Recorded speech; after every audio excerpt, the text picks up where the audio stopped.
We are in fact in this world to make other people's life better. Have we been doing that until now?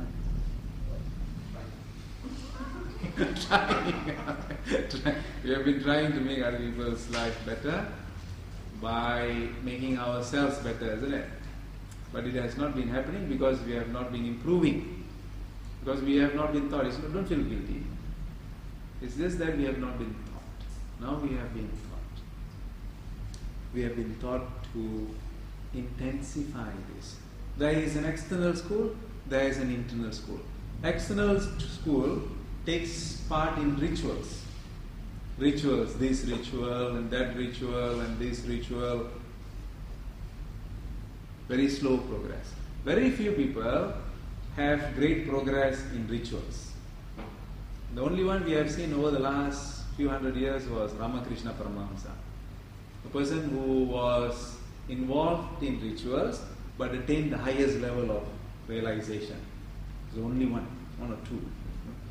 But many of those who went into the internal practices gained liberation. So from the external school, we have very few examples because we will get caught up in doing the rituals. Right?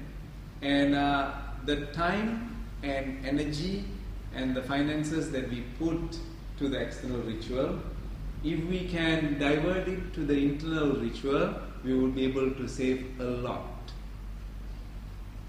And all those things which we spend to do the external rituals, we can save a lot. Not only that, the external rituals which we are doing, which we are spending a lot of resources, can be diverted back to the people. Like for example, when we go and do programs in the schools, many children come without breakfast. Right? Some of them have not taken milk since maybe from birth. And some of the children, we see the mother is so poor that they give them tea.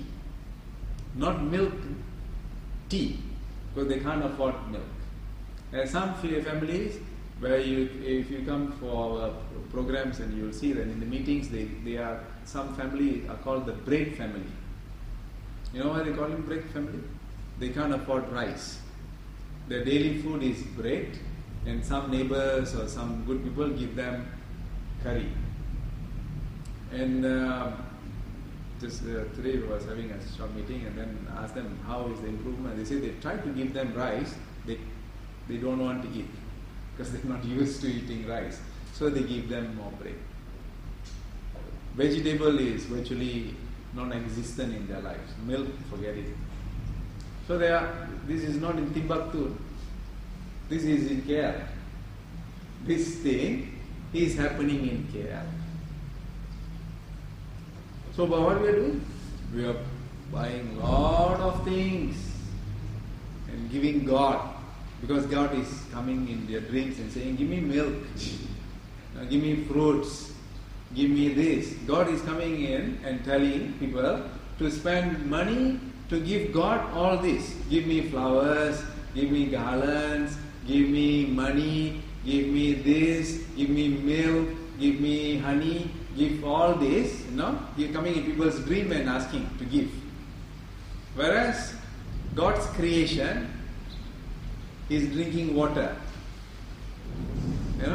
Don't even know what is fruit.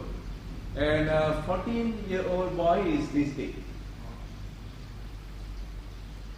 So this is what is the illusion. This is called Maya. Illusion. And when we read the Upanishads, very surprising. The Upanishads or the Indian philosophy does not mention anything like this. And if you read the Gita, Krishna says, give me a leaf, is good enough. A drop of water. Or from your heart, just give love, that's it. Vivekananda said, 110 years ago, he said, see God in man, serve. 120 years, still not much of changes has happened. You see, it's very interesting. I don't feel it's interesting. My heart is bleeding seeing all this. You can spend 2,000 ringgit doing some kind of special ceremony.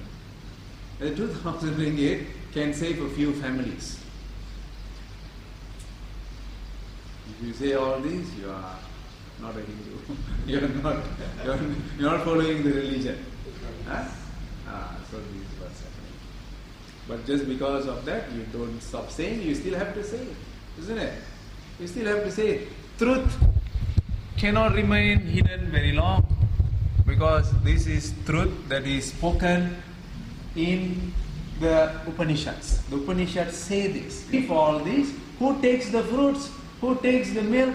Who takes the honey? Who takes the whatever trips? Is it God? No, who takes it? It is a human being who is taking it. And still we give. For the house, you buy a house, you pay 500 ringgit, and to bring a priest, not only that, you pay another 300 ringgit to bring the cow in. 800 ringgit. 800 ringgit can send some children to school.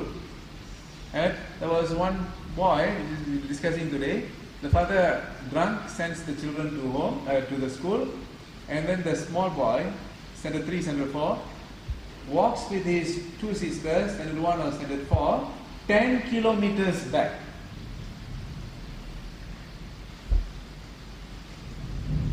Go home, drink water, nothing for dinner.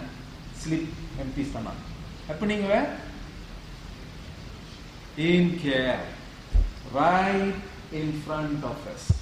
I hope somehow or other we can open up our eyes. And we don't have to do it by ourselves. We have some individuals who are actually going it. And we are not doing it like a spiritual group, like a fanatical group. We don't have all this. We just go and do. Just as part of society. And it's not money that you are needing to contribute. It's just you going there and then being with them, speaking with them, changes a lot of things. And we have done a lot of, we intervene. We even get people to make police report. Why? Because this one, two families, the father beats up the children and wanted to rape his own daughter. What do you want us to do? Make report. This re-education is very important. It's just that you need to do something. If you have time, my advice is that if you have time, once a month, at least go with these individuals and see what they are doing. We had about 30 old people, now it's only about 6-7 people. Karma yoga is very tough. So if you have time, at least once a month, and then congregate with them, and then go and visit. At least once a month, and then do what you can. Just support them, and then just buy a bottle of milk and go. It's simple. Sometimes even if we don't have, if we can give, that gives you great satisfaction, great relief to see such things happening right in front of us in Kriya. We cannot turn a blind eye. We can't. It will come back and haunt us in the future. All that we don't do will eventually come back to us. Will come back to us. Because these are the individuals who out of their anger will eventually come back and go for you. Come back and affect our families, affect society, it's like a kind of like a boomerang. What you don't do comes back to you. What you do comes back to you. So the neglect, it will also come back to us. It's also cause and effect. Not doing is also cause and effect. So think about this. Don't get depressed. Think about this. See what we can do. And we do it happily. Right? So see how. You can go to the Facebook, you go to like our Malaysian Yoga Society, and you see when we have this program. Once a month, Saturday, Sundays, just go. If you want to bring your children, go expose them to this kind of, they will appreciate their life. When they see this, they will begin to really appreciate whatever they have. It will change them. No matter how much you tell them, do this, don't do this, and all these things won't work. But if they go and see that situation which people are actually living in KL, when they see this, it will shock them and they will immediately start to change. Experience cannot be challenged by anything else. Namaskar everybody.